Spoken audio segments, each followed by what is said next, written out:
안녕하세요. 우리 하나님께서 저희들에게 허락하신 또 새로운 아침입니다. 저희들에게 매일매일 이렇게 새로운 생명을 주시고 또 새로운 경험을 주신다는 것 자체가 사실은 우리에게 축복이죠. 오늘도 하나님께서 허락하시는 새로운 귀한 하루를 통해서 주님의 사랑을 여러분 마음속에 더 많이 느끼시게 되기를 바랍니다. 오늘 아침에 저희가 함께 나누게 될 말씀은 수요일 소지 성경을 벗어난 인간의 추론입니다. 함께 기도하시고 말씀을 나누도록 하겠습니다. 우리를 사랑하시는 거룩하신 하나님, 우리 주님께서 은총을 베푸셔서 우리가 살아갈 또 하루를 주시니 감사합니다.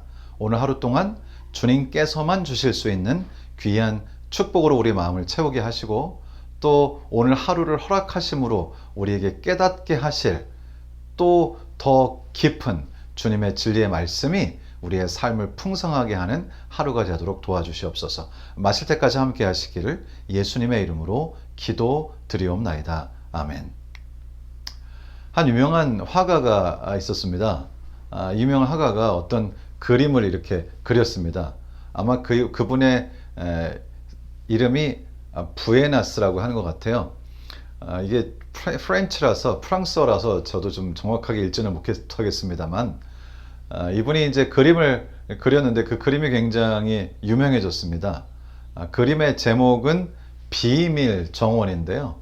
그 비밀 정원을 이렇게 그림을 그려서 전시를 했는데 수많은 사람들이 그 그림을 보러 온 다음에 많은 평론가들이 그의 작품에 대해서 평을 했습니다.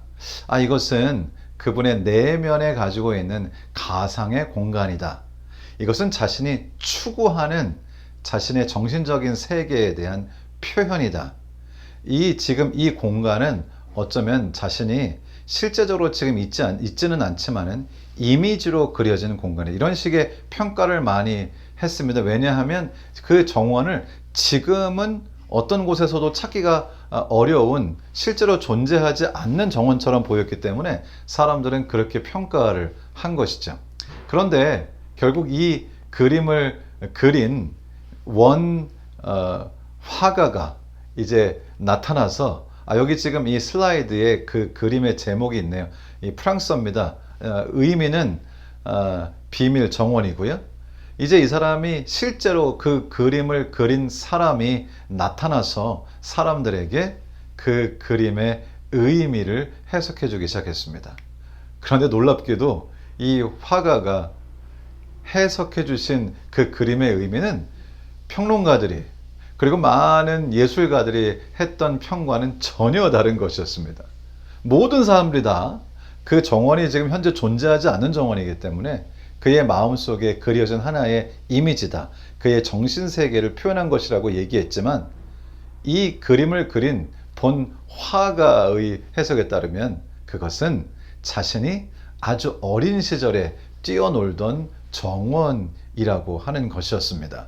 그러니까 그 정원은 없는 정원을 상상해서 그린 것이 아니고 그의 정신세계를 표현한 이미지가 아니고 본인이 실제로 어린 시절에 뛰놀았던 정원이었던 것이죠. 물론 세월이 많이 흐르면서 지금은 그 정원이 없어진 상태입니다. 사람들은 자기 마음대로 뭐든지 해석하기를 좋아하죠. 그리고 사람들은 전문가란 이름으로 평론가란 이름으로 다른 사람들의 작품과 다른 사람들의 의도를 짐작하여 마치 그것이 진실인 것처럼 얘기할 때가 있습니다. 사실은 신앙 그리고 종교의 역사에 있어서도 비슷하죠. 그리고 사실 성경에서는 이러한 자의적인 해석을 매우 경고하고 있습니다. 자, 오늘 교과의 첫 번째 질문입니다. 잠언 16장 25절, 사사기 21장 25절, 이사야 53장 6절을 읽어보라. 이 구절은 사탄의 속임수와 전략에 대해 무엇을 말해 주는가? 첫 번째 질문이 아니라 유일한 질문이네요. 성경은 이 사탄의 속임수에 대해서 무엇이라고 말하는가? 이제 그 새 성경절을 함께 좀 읽어보도록 하겠습니다. 잠언 16장 25절입니다. 어떤 길은 사람이 보기에 바르나 필경은 사망의 길이니라. 그러니까 사람이 볼 때 사람의 눈으로, 사람의 판단으로, 사람의 평가로 어떤 것을 보았을 때 그것이 참 좋아 보일지라도 사망의 길일 수 있다고 말씀하시므로 인간의 판단의 한계를 말씀하십니다. 그러니까 우리 하나님의 말씀, 특별히 하나님의 말씀을 읽을 때, 그리고 우리의 삶에서 중요한 것을 선택할 때 우리는 그저 보이는 대로 우리의 판단력으로 그것을 판단하게 될 때 굉장히 위험할 수 있다는 말씀을 주시죠. 감사한 것은 우리의 판단 기준이 되는 하나님의 말씀이 있다는 것입니다. 그러므로 우리는 자의적으로 내 생각으로 내 눈에 보이는 대로 무엇을 평가하는 것을 매우 조심해야 되겠죠.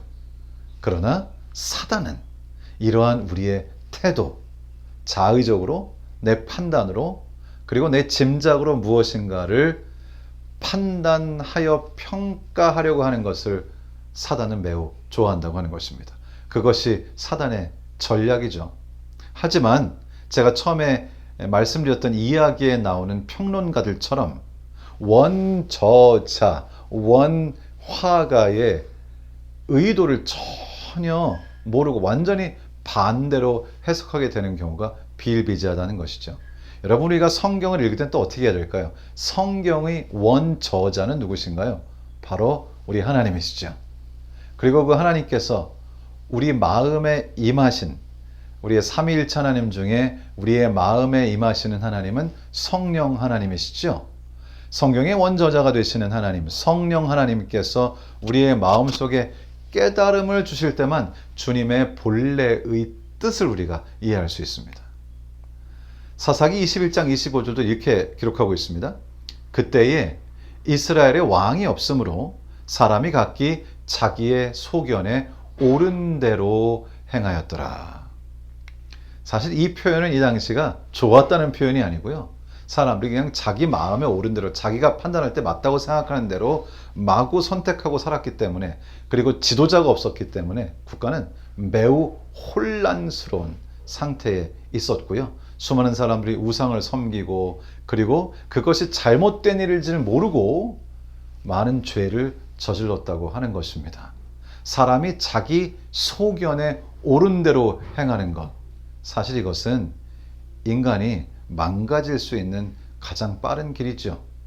사실은 지금 이 지구도 하나님께 반역하고 지금 그 내리막을 걸으면서 문명이 발달하고 모든 것들이 매우 좋아진 것 같지만 결국은 환경이 파괴되고 그리고 문제가 정말 심각해지면서 지금은 누구나 다 이 지구가 점점 어려운 길로 가고 있다는 것을 알 수 있는 세상에 저희가 살고 있습니다. 사단의 최고의 전략은 무엇일까? 그것은 자기의 소견대로, 자기 자신의 소견에 옳은 대로 행하도록 두는 것입니다.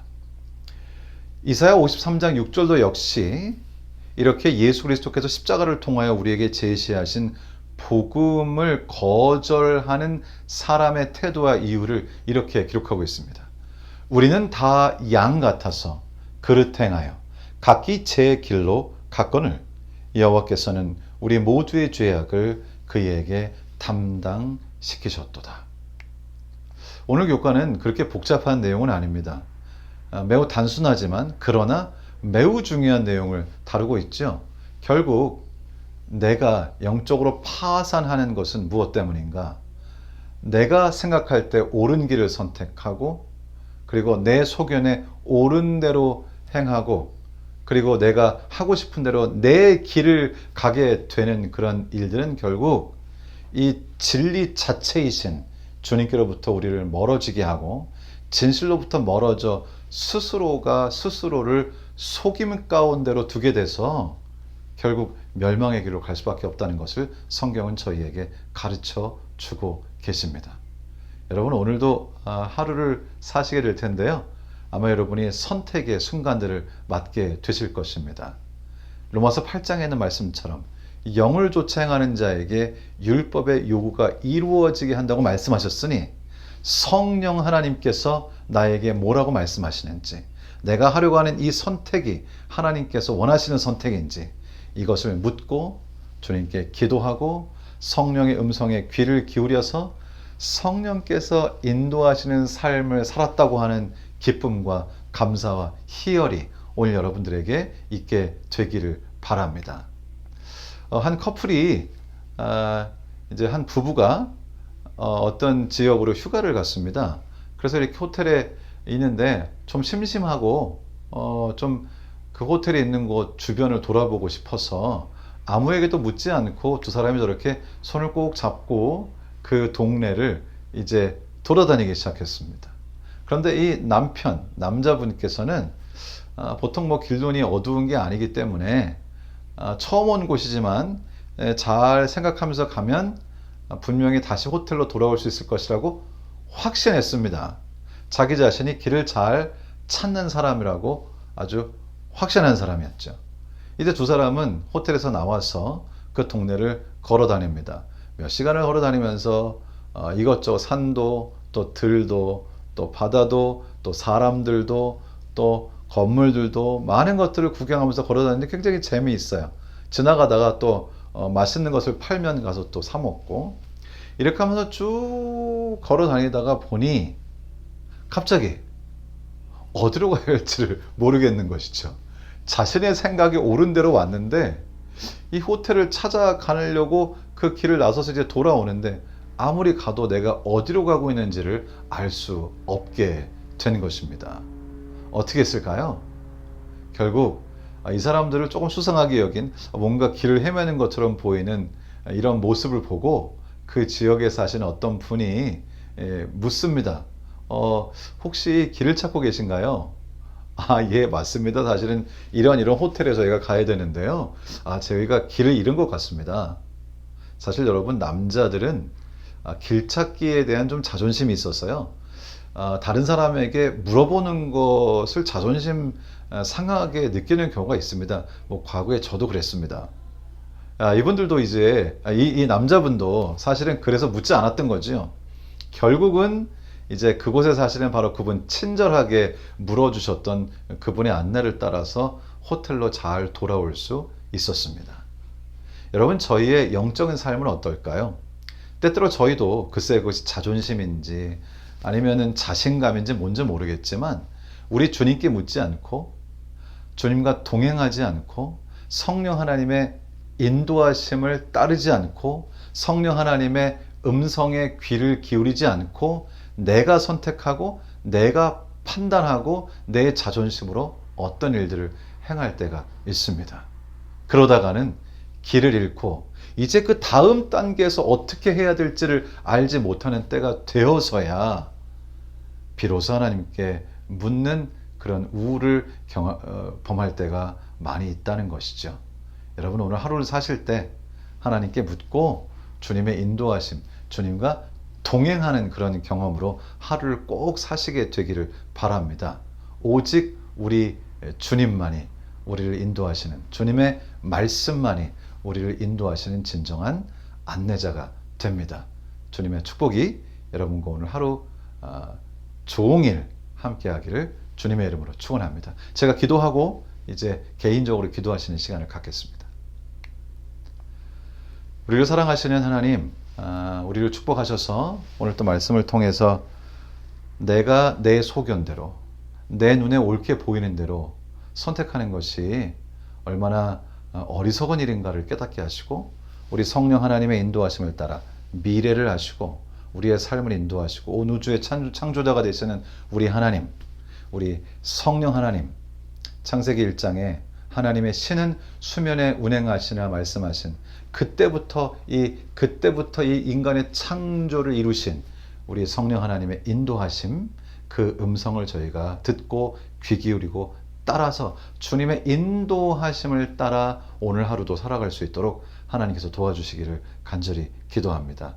오직 주님께서 오늘 저희의 삶을 통해 영광 받으시고 또 저희가 지금 드리는 기도를 주님께서 들으셔서 우리 하나님의 뜻을 이루는 귀한 하루가 되도록 도와주시기를 우리를 사랑하시는 예수님의 이름으로 기도 드리옵나이다. 아멘.